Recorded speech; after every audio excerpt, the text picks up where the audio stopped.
Last night, Tommy Robinson, the great British activist, came to Tel Aviv and addressed a massive crowd of adoring supporters. I was honored to be part of that. And before the event, I had a chance to talk to Avi Amini of Rebel News about the significance of Tommy Robinson visiting Israel. And, you know, I look at what's going on around the world, and the Tommy Robinson visit to Israel is very significant because the paradigm shift that has to happen in order for the West to ever win, and because, you know, when you look at the threat of Islam and the way it's taking over the Western world right now, all the debates revolve around how far gone are things, how bad is it? And that all misses the point, which is that the trajectory shows no way forward for Judeo-Christian Western civilization to push back and be victorious and regain their identity. And Israel, which our entire identity is the heart and soul. It's the epicenter of Judeo-Christian Western civilization. It's the story of Israel. And our return to our land and the nationalism of Jews in the land of Israel is the ultimate pushback against the Islamic takeover of Western civilization. And Tommy is one of the few people who speaks clearly about this issue. He speaks openly about it. He's willing to say the problem is that Islam, the jihad is upon us, and they're taking over the world, and Israel is fighting back. And Tommy sees that with clarity. And you see all over the place, there's conservatives, especially in America right now, who are like confused about Israel. They have all these negative views, and they're missing the big plot, which is the battle for Western civilization. Tommy Robinson understands it, and Israelis understand it. Israel is an increasingly conservative, right-wing, and nationalist populist country. That's why we haven't had a left-wing government here in decades, and we're not going to. Yeah. Tommy Robinson realizes that Israel is in the front lines of the battle that he's fighting in England. That's what it's about. Before we go on, make sure to go into the description of this video below and download the free ebook that is available there. This is a collection of columns that I've published over the course of the last year and a half since the beginning of the October 7th war. It really gives you a feel, almost like a diary, gives you a feel for everything we've been through in this war. So go ahead and download that ebook. You see, Tommy Robinson is considered a controversial character because he has been willing to say out loud what others are unwilling to say, what others are afraid to say, and that is Islam and the Islamic takeover of the West, which we see so acutely in England, is the threat to Western civilization, and Tommy sees Israel as on the front lines, as I just explained. So that's why the Tommy Robinson event was so significant. Like right after that, Avi asked me about organizations like the ADL and the British Board of Deputies, which is the establishment Jewish organization in England, about their criticisms of Tommy Robinson and their criticisms of Minister Amichai Shikli of the Diaspora Affairs Ministry in Israel, who invited Tommy Robinson to visit Tel Aviv. Here's what I had to say. I know you've spoken out against the ADL in the past. Yeah. They've come up again recently, but putting them to the side, but it's the same issue. The Jewish Board of Deputies, other Jewish organizations that are supposedly speaking on behalf of the Jewish community, do their very best to demonize him even today, and through the mainstream media who have spent the last 2 years demonizing Israel.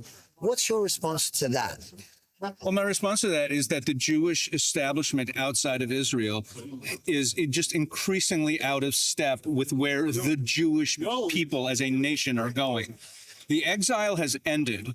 The epicenter of the Jewish people, what it means to be a member of the Jewish people, is Israel today, and it's slipping away from them, and they lash out, and they actually are self-hating Jews in many ways. Why on their list, in their glossary of anti-Semitic organizations, is Turning Point USA? You know, I mean, think about that. But CARE was never listed there. CARE, the Council on American Islamic Relations, was not listed there, and they were involved. They were an unindicted co-conspirator in a federal investigation of funding for Hamas, and they weren't listed, but Turning Point USA was listed. So when groups like the ADL or like the Board of Deputies, when they come after someone like Tommy Robinson, for what? For calling out the actual enemy of the Jewish people, Islam, for calling it out and saying what it is and understanding that it's a threat to all of Judeo-Christian Western civilization, and that the same forces taking over England and are who we're fighting on the battlefield in Gaza, that Tommy gets it. So they hate him because they refuse to acknowledge this. They're still in favor of a two-state solution when the Jewish people have moved on from that, you know? Well, what would you say to the Jewish Board of Deputies or to the ADL, anyone that does try to demonize Tommy Robinson at this point? I'd say you're missing the plot. The Jewish people woke up. Those who weren't awake by October 7th woke them up. We understand that the Jewish nation must be strong in our land, that we've returned to our land, and that the only way to defeat the forces that seek to destroy us is to defeat them.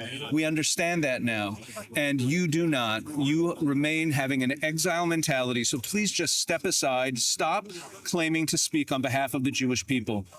The Jewish people is right here in the land of Israel. We know who we are, and we know that our only allies around the world. Why are populist, nationalist, conservatives, Christian conservatives all over the world pro-Israel? Bolsonaro supporters, Malay supporters, Wilders supporters, Orban supporters, the Vox supporters in Spain. Why are they all pro-Israel? Because they understand that Israel is on the front lines of the battle for Western civilization. And you, the Board of Deputies, you, the ADL, you're the ones who just never, ever get it. Please just step aside. The Jewish people has moved on. Later on in the event, Tommy commented on the Jewish Board of Deputies, this British Jewish establishment that has been criticizing him and demonizing him and calling him a racist. Here's what he had to say. The Board of Deputies are working alongside and in bed with many pro-Palestinian organisations who are marching along calling for the rest of the sea. The Board of Deputies want to pass an Islamophobia law that would make it illegal to talk about the grooming gangs or even talk about October 7th. The Board of Deputies want a two-phase solution. The Board of Deputies are invented the Labour Party who just recognise the Palestinian state.